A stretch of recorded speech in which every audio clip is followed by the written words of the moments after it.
네, 안녕하세요. 보듬교육에서 수학을 담당하고 있는 이민하입니다. 오늘은 과천고 그리고 과천중앙고 수학 내신이 어떻게 나오는지 설명을 해드리기 위해서 이렇게 영상으로 찾아뵙게 되었는데요. 그래서 일단 각 학교별로 내신이 어떻게 출제되고 있는지부터 해서 여러분이 좀 궁금해할 만한 질문들을 좀 답변해보는 시간을 가져보도록 하겠습니다. 과천고 같은 경우에는 일단 문항 개수는 18문항이 보통 나오고 더 많이 나올 땐 20문항까지 나오기도 하는데 보통 과천고는 서술형을 한 2개, 3개 정도를 내요.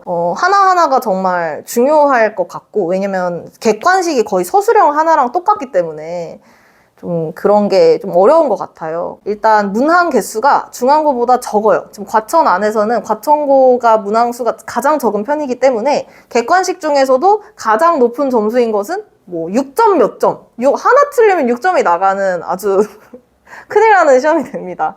그래서 과천고는 하나 만약에 찍어서 맞췄을 때, 2개를 찍어서 맞췄을 때 막 점수가 훅훅 올라가는 편이에요. 그래서 정말 실수로 틀리면은 위험하고요. 꼭 6점 아니어도 뭐 진짜 막 5.8, 5.7 이런 식의 문제라서 중앙고는 객관식이 18개예요. 그럼 한 10몇 번까지는 학생들이 많이 풀 수 있단 말이죠. 과천고는 문항 개수가 그럼 18개에서 뭐 한 2~3개를 빼면 한 15문항, 16문항밖에 안 나오기 때문에 10번이 가기도 전에 막히는 문제가 있을 수 있습니다. 서술형은 일단 기본적으로 문제가 7, 8점 정도가 되다 보니까 이게 아예 객관식을 풀다가 시간을 아예 다 써버려서 서술형에 무슨 문제가 있었는지도 못 봤다 하는 학생들이 간혹 있는데 그러면 절대 안 됩니다. 오히려 차라리 서술형 먼저 풀어라 라고 저는 얘기를 하고 있어요. 그래서 서술형은 답이 끝까지 나오지 않아도 부분 점수로 웬만큼 다 맞춰갈 수 있기 때문에 서술형은 꼭 풀어야 합니다. 오히려 저는 객관식 뒷번호를 풀지 말라고 하는 편입니다. 과천고도 원래 작년까지는 좀 중앙고랑 비슷하게 학교 유인물을 주었는데도 거기서 많이 안 나오는, 제가 그래서 전에 찍었던 영상들에서는 과천고랑 중앙고는 이상하게 학교 프린트 주고 문제를 안 낸다라고 영상을 찍었었는데 올해 1학년부터는 프린트에서 많이 내시더라고요. 근데 중앙고랑 과천고랑 다른 점은 중앙고는 문항을 많이 주고 좀 쉬운 문항들을 준다면 과천고는 기출문제라고 해서 정말 어려운 교육청 기출들만 뽑아가지고 그거를 이제 학교 유인물로 주더라고요. 근데 사실 그거 다 소화할 수 있는 학생이 많지 않습니다. 그래서 그렇게 어려운 문제들만 뽑아주는 경우에는 사실 중하위권 학생들 같은 경우에는 그것보다는 차라리 교과서를 똑바로 푼다거나 아니면 한 센으로 따지면 한 센 B단계 정도의 문제들을 많이 풀어보는 거는 도움이 될 것 같아요. 학교 프린트가 너무 어려워요. 왜 주는지 사실 왜 주는지 잘 모르겠어요. 학교 프린트 연계율 같은 거는 뭐 그때 선생님에 따라서도 많이 달라지고 좀 같은 학기 안에서도 중간고사, 기말고사 때 연계 비율이 좀 달라지기도 해서 좀 그때그때 잘 상황을 파악해서 대비하는 것이 중요할 것 같습니다. 2학년 올라가게 되면은 학교에서도 수능특강, 그해 수능특강을 자료로 많이 제공을 하는 편이고 아니면 뭐 교육청 기출 문제들을 또 따로 주기도 하고요. 이게 등급제가 개편되면서 9등급제에서 5등급제로 바뀌었잖아요. 이제 수능은 똑같은데 내신은 이제 5등급, 10% 안에만 들면 1등급을 받을 수 있는 구조가 되었습니다. 근데 그러다 보니까 아이들이 좀 안일하게 공부를 하는 것 같아요.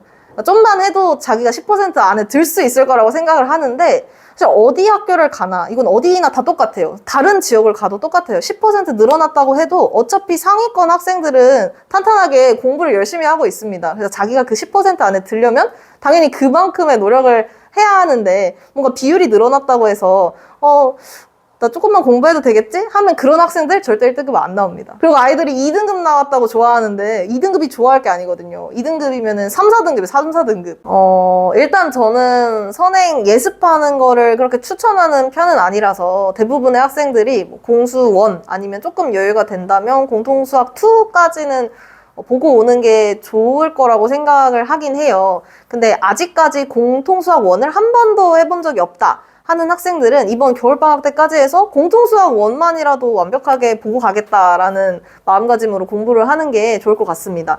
왜냐면 공통수학 1은 모두가 열심히 하고 들어오거든요. 공통수학 1 중간고사 범위까지 모두가 열심히 하고 오기 때문에 거기까지는 당연히 열심히 해야 되고 사실 그 이후부터는 뭐 약간 다 비슷비슷한 것 같아요. 시간을 꼭 재고 풀어보는 걸 추천합니다.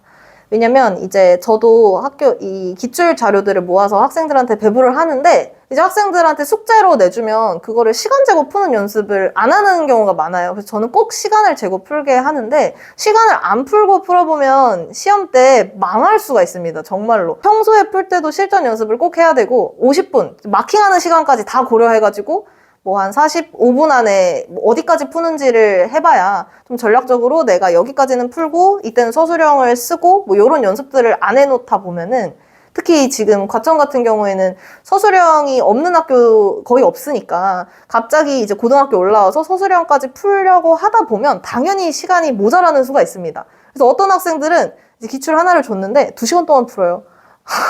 그러면 실제 시험 보러 갔을 땐 정말 반도 못 건드리고 나오는 경우가 있기 때문에 평소에 좀 시간을 재고 실전처럼 연습하는 게 필요할 것 같습니다. 그리고 일단 중요한 게 어려운 문제를 푸는 것도 중요한 건데 사실 실수하는 학생들이 정말 많아요. 연산 실수 흔히 많이 하기 때문에 그거를 좀 잡으려는 연습을 해야지 그게 안 잡혀있는 상태에서 어려운 문제만 풀고 하면 어차피 앞에서 틀리면은 또 점수 깎이는 건 똑같기 때문에 앞에서 실수를 안 하는 연습도 굉장히 중요할 것 같아요.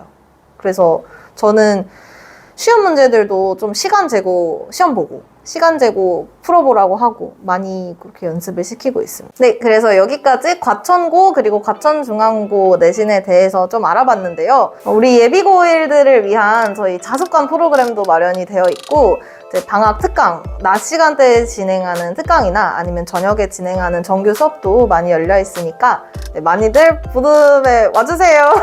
감사합니다. 방학 특강이랑 방학 정규 수업 많이 준비되어 있으니까 많이들 보듬에 와주세요. 감사합니다. 이렇게 찍어도 되는 거야? 보듬으러 오세요. 그거 너무 보듬으로 오세요.